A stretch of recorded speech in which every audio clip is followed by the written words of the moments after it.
Hello बच्चों, आइए इस प्रश्न को पढ़ते हैं। दो सीधे व समांतर चालक तार ए तथा बी एक दूसरे की ओर लाए जा रहे हैं। यदि ए में जो धारा है वो आई है, तब बोला जा रहा है बी में प्रेरित धारा किस दिशा में होगी। यदि ए व बी एक दूसरे से दूर हटाए जा रहे हैं, तब दिशा क्या होगी। आइए इस प्रश्न की मुख्य अवधारणा की चर्चा करें। मुख्य अवधारणा अवधारणा देखिए, मान लीजिए हमारे पास में एक चालक तार है कुछ इस तरीके से, जो कि एक धारावाही चालक तार है। अभी के लिए मान लीजिए धारा ऊपर की तरफ जा रहा है इस तरीके से, तो इसके चारों तरफ जो चुंबकीय क्षेत्र होता है उसको मैं बनाना चाहूँ तो वो कुछ इस तरीके से होता है, कुछ इस तरीके से।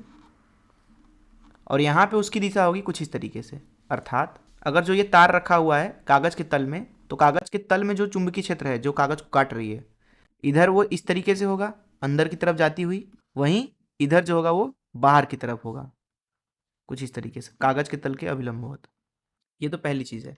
दूसरी चीज़ यहाँ पे आप ये समझिए, मान लीजिए एक चुंबकीय क्षेत्र है कुछ इस तरीके से कहीं पे, जिसको बी सदिश से बोल देते हैं। इस चुंबकीय क्षेत्र में मान लीजिए कोई एक क्यू आवेश है जो कि कुछ इस तरीके से वी गति से मान लीजिए चल रहा है, तो इसके ऊपर जो लगने वाला चुंबकीय बल होता है उसका मान लिखा जाता है चुंबकीय बल बराबर क्यू वी सदिश क्रॉस बी सदिश, अर्थात वी सदिश और बी सदिश का सदिश गुणन। तो इस मुख्य धारा चलिए प्रश्न को हल करते हैं। यहाँ बोला जा रहा है दो समांतर तारे हैं, तो मान लीजिए ये पहली तार है ए, जो कि मान लीजिए काफ़ी बड़ी है ए तार, और एक और तार ले लेते हैं इसके बगल में जो कि वो भी काफ़ी बड़ी है बी तार। बोला जा रहा है कि पहले इन दोनों को एक दूसरे के पास ला रहे हैं। ए में धारा आई प्रवाहित हो रही है, ठीक है, ए में धारा आई प्रवाहित कर दिया, तो इधर जो है चुंबकीय क्षेत्र इस तरीके से होगा और इधर चुंबकीय क्षेत्र इस तरीके से होगा इस तार ए के द्वारा। यहाँ पे हम पहले स्थिति के बारे में बात करते हैं।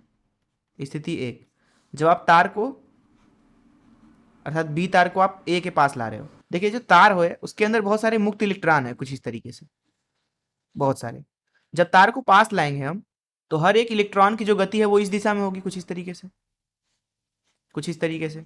तो हर एक इलेक्ट्रॉन के ऊपर जो बल लगेगा उसको लिखा जा सकता है एफ सदिश बराबर ऋण ई, हमने मान लिया ई है एक इलेक्ट्रॉन के ऊपर आवेश, वी क्रॉस बी।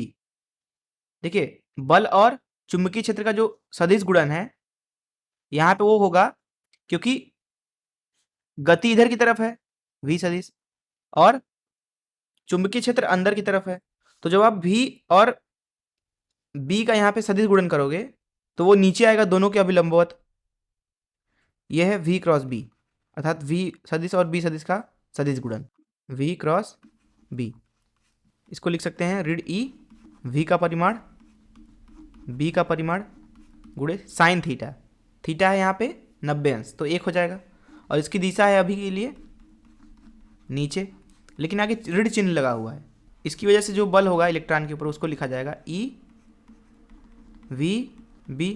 ऋण चिन्ह का जब गुणा करेंगे नीचे में तो ऊपर यहाँ पे बन जाएगा ऊपर। ये हो गया बी तार के ऊपर बल।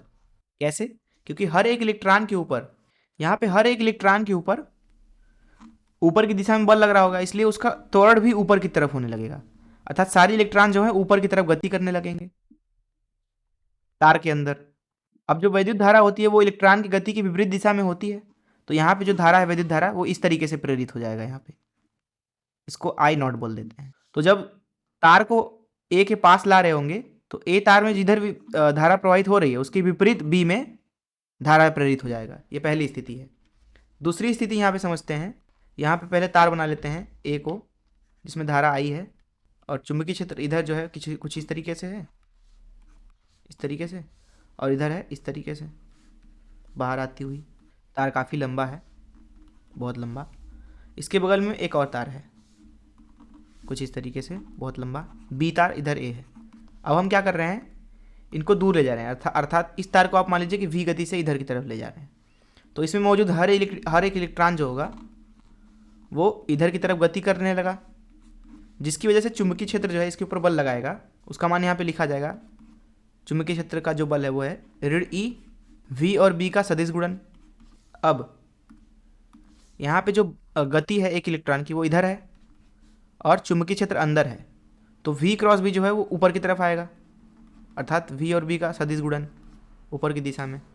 तो यहाँ लिखेंगे एफ का मान हो जाएगा ऋण E V B sine theta, sine theta यहाँ पे 90 अंश है तो 1 हो जाएगा, और इसकी दिशा है ऊपर।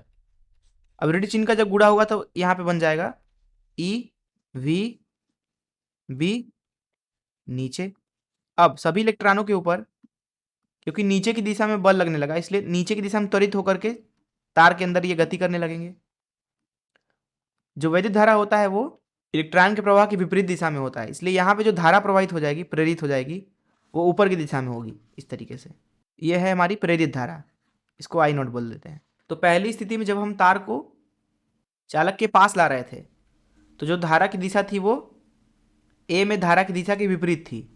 वहीं जब तार को हम दूर ले जा रहे हैं तो बी तार में जो प्रेरित धारा है उसकी दिशा वही है जो कि ए में है।